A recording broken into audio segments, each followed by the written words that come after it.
दोस्तों triple S study channel में आपका स्वागत है। मैं पुष्पेंद्र सिंह आज आपको बताऊंगा solution of exercise number 13.4 class 10th NCERT areas and volumes. Question number 1, a drinking glass is in the shape of a frustum of a cone of height 14 cm. The diameters of its two circular ends are 4 cm and 2 cm. Find the capacity of the glass. ये एक frustum of cone है। Cone का क्या है, जिस तरफ से sharp होता है उधर से काट दीजिए एक हिस्से को तो बन जाता है फ्रस्टम ऑफ कॉन। तो वॉल्यूम ऑफ फ्रस्टम होता है 1/3 pi h into R1 square plus R2 square plus R1 R2। काटने पर एक तो नीचे तो बेस है ही पहले से, काटने पर बनेगा दूसरा सर्किल उसका, तो उसकी जो रेडियस है R2 मान ली और उसकी R1, दोनों में से किसी की भी R1 R2 ले लीजिए। Radius of one and R1 equal to 1 centimetre, diameter दे रखा है 2 सेंटीमीटर, तो रेडियस कितनी हो जाएगी 1 centimetre. And radius of another end R2 equal to 2 centimetre, उसका डायमीटर 4 सेंटीमीटर, रेडियस हो जाएगी 2 सेंटीमीटर। एंड हाइट क्या है इसकी 14 सेंटीमीटर, जो फ्रस्टम ऑफ कॉन है उसकी हाइट दे रखी है 14 सेंटीमीटर। ठीक है, तो इसमें फॉर्मूले में इनकी वैल्यूज रख दीजिए। 1/3 इंटू पाई हो गया 22/7 इंटू 14 इंटू R1 का स्क्वायर 1 का स्क्वायर प्लस R2 का स्क्वायर 2 का square plus 1 into 2 R1 R2। Solve करेंगे आएगा 44/3 इंटू 7। इसको आगे सॉल्व करेंगे 308/3, तो सॉल्व करने पर आ जाएगा 102 102 सही 2/3 centimetre cube. Next, question number 2. The slant height of a frustum of a cone is 4 cm and the perimeters of its circular ends are 18 cm and 6 cm. Find the curved surface area of the frustum. इसमें क्या है, perimeters दे रखे हैं, तो जो frustum में दो circle बनेंगे उनकी पेरीमीटर दे रखी है। तो slant height of frustum equal to दे रखा है 4 सेंटीमीटर, जो तिरछी ऊंचाई है उसकी 4 सेंटीमीटर दे रखी है। पेरीमीटर ऑफ वन एंड की जो पेरीमेट्री है वो दे रखी है 18 सेंटीमीटर और दूसरे एंड की दे रखी है 6 सेंटीमीटर। तो हमें पता है पेरीमीटर ऑफ सर्किल क्या होता है 2πr, तो रख देंगे हम 2πr इक्वल टू 18। तो मैंने r क्या है, एक R1 ले लेता हूँ एक R2, तो यहाँ पे 2πr1, तो यहाँ से R1 मैं निकाल लूँगा आएगा 9/π सेंटीमीटर।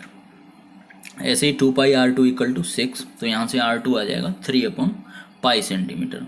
अब चाहिए मुझे curved surface area of frustum. इसका फॉर्मूला क्या होता है, pi into R1 plus R2 into L. L क्या है, स्लैंट हाइट, तिरछी ऊंचाई, तो यहाँ पे पाई है ही है, R1 R2 की वैल्यू रख दी 9/π प्लस 3/π इंटू 4 क्या है एल, इक्वल टू सॉल्व करेंगे आ जाएगा पाई इंटू 12/π, पाई से पाई कट जाएगा इंटू 4 एल है। ठीक है, इसको सॉल्व करने का आ जाएगा 48 सेंटीमीटर स्क्वायर। यही क्या होगा इसका curved surface area of the frustum. फॉर्मूले याद होने चाहिए। Next question number 3, a fez the cap used by the Turks is shaped like the frustum of a cone. If its radius on the open side is 10 cm, radius at the upper base is 4 cm and its slant height is 15 cm. Find the area of material used for making it. ऊपर से क्या है, ये अपर जो है इसका base वो क्या है बंद है और नीचे से क्या है खुला हुआ है, ओपन है। ठीक है, ये जो फिगर दे रखा है इसमें देखिए। अच्छा, स्लैंट हाइट ऑफ फ्रस्टम दे रखी है 15 सेंटीमीटर, फिर है radius of open end R1 equal to क्या है 10 सेंटीमीटर। मैंने ओपन साइड में जो है वो ले ली R1। Radius of closed end, जो इसका क्लोज्ड है एंड उसकी रेडियस है 4 सेंटीमीटर।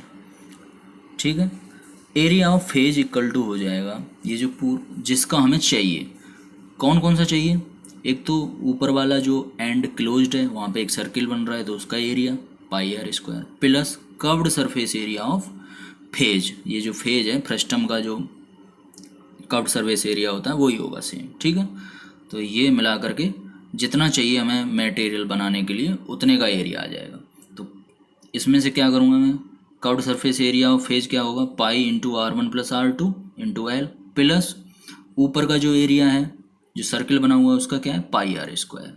वैल्यू पुट कर दूंगा मैं 22/7 इंटू 10+4 R1 प्लस R2 15 क्या है इसकी L slant height plus 22/7 into 4 जो R दे रखी है ऊपर वाली वो क्या है 4 इक्वल टू आ जाएगा। इसको सॉल्व करेंगे आपस में, नीचे से बना एलसीएम ले लिया पूरा ऊपर ले लिया, ठीक है।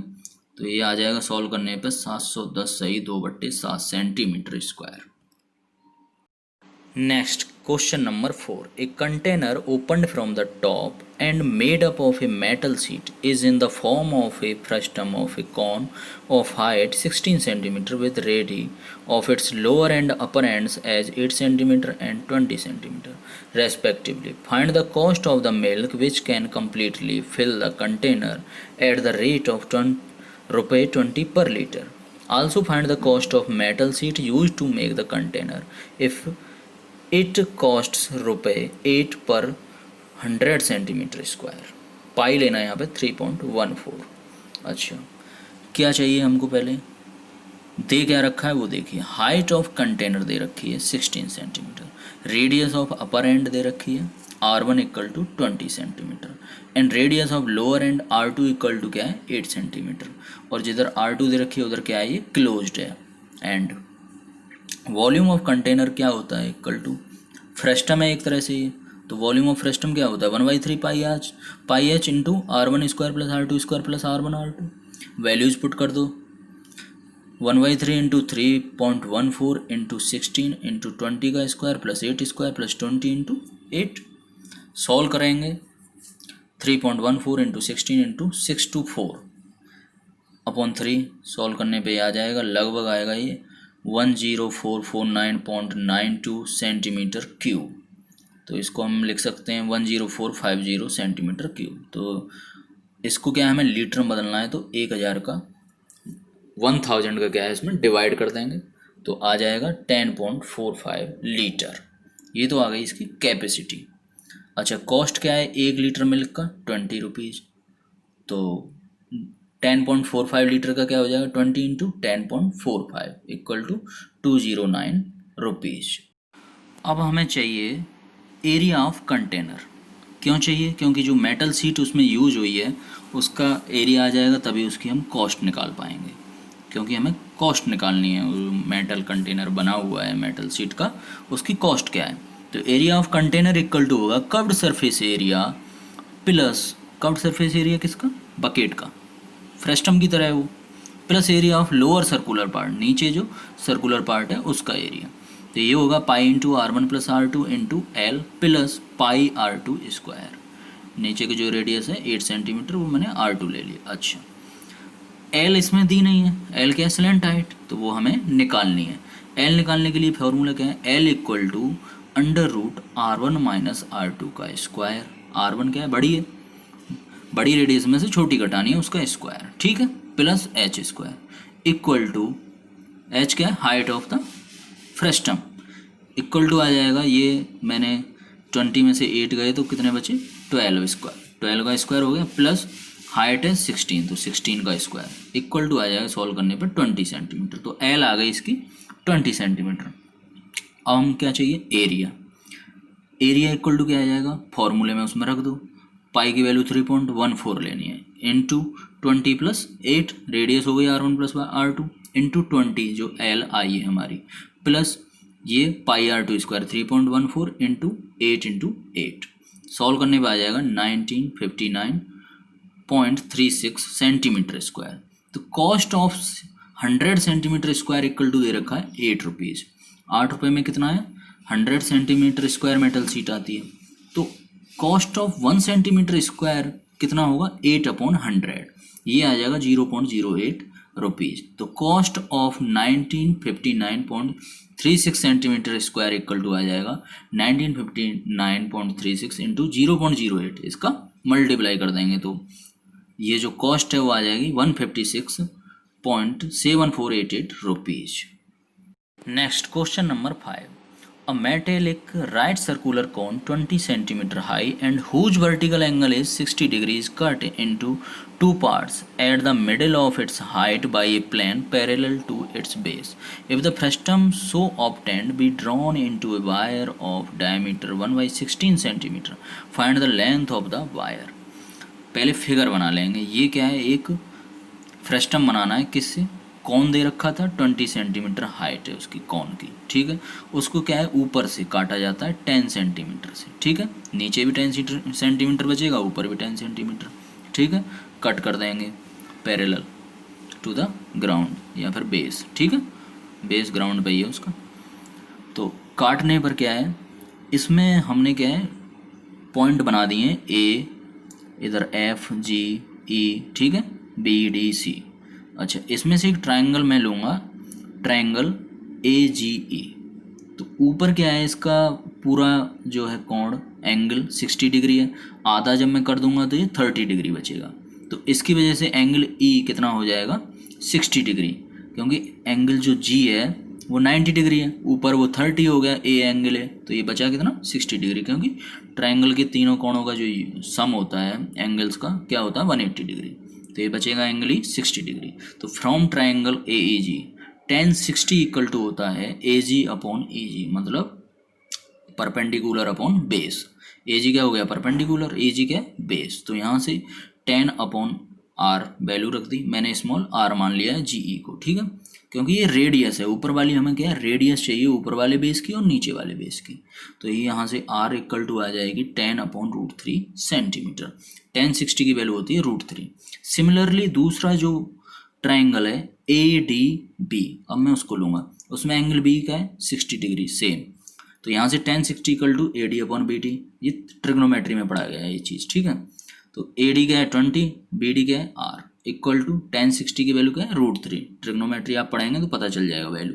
तो आर इक्वल टू यहाँ से आ जाएगा 20 अपॉन √3 सेंटीमीटर। तो दोनों रेडियस हमारे पास आ चुकी हैं जो हमें चाहिए। हमने रेडियस तो निकालनी, लेकिन किस लिए निकालनी है, ये क्या है जो फ्रस्टम है इससे हमें क्या है वायर बनाना है एक। तो इसके लिए हमें क्या निकालना होगा वॉल्यूम फ्रस्टम का। अब वायर की क्या है रेडियस दे रखी है, मतलब डायमीटर दे रखा है तो रेडियस दे रखी है। रेडियस क्या है 1/32 सेंटीमीटर। इसकी क्या है हमें लेंथ निकालनी है वायर की जो इससे बनेगा। तो हम इसमें क्या करते हैं volume of wire equal to volume of frustum, और फ्रस्टम की रेडियस हमारी आ चुकी है 10 अपॉन √3 सेंटीमीटर, और दूसरा कैपिटल आर मानना है मैंने 20 अपॉन √3 सेंटीमीटर, ठीक है। इसकी हाइट है 10 सेंटीमीटर। पूरी चीज़ें आ चुकी हैं जानकारी, ठीक है। अच्छा आर डब्ल्यू क्या है, ये रेडियस ऑफ वायर वो है 1/32 सेंटीमीटर, और एच डब्ल्यू क्या है हाइट ऑफ वायर जो कि हमने एल ले ली, ठीक है। तो यहाँ से क्या है volume of wire equal to volume of frustum कर देंगे। तो यहाँ से अच्छा वॉल्यूम ऑफ वायर, वायर एक तरह से क्या है सिलेंडर, तो उसका जो वॉल्यूम होगा वो क्या होगा πr² h। आर डब्ल्यू लगा हुआ है तो आर डब्ल्यू एच डब्ल्यू मैंने लिख दिया है बताने के लिए वायर का है, equal to 1/3 πh into R capital R का स्क्वायर प्लस स्मॉल आर का square plus capital R into small R, ठीक है। ये क्या है वॉल्यूम ऑफ फ्रस्टम, दोनों को इक्वल कर देंगे। 1/32 का होल स्क्वायर, आर है इसकी radius of wire, into L H of wire, ठीक है, equal to 1/3 into 10 into 100/3 plus 400/3 plus 200/3 equal to 10 into 700 upon 3 into 3। ये सॉल्व कर लिया। तो यहाँ पे L इक्वल टू आ जाएगा, गुणा भाग करने पे देख लो 7168000 अपॉन 9। तो L इक्वल टू आ जाएगा 79644.44 सेंटीमीटर। और ये जो लेंथ ऑफ वायर आई है ये आई है सेंटीमीटर में, इसमें 100 का अगर डिवाइड कर देंगे तो मीटर में आ जाएगा 7964.44 मीटर। ये आपको वीडियो अच्छी लगी तो like share and subscribe SSS study channel.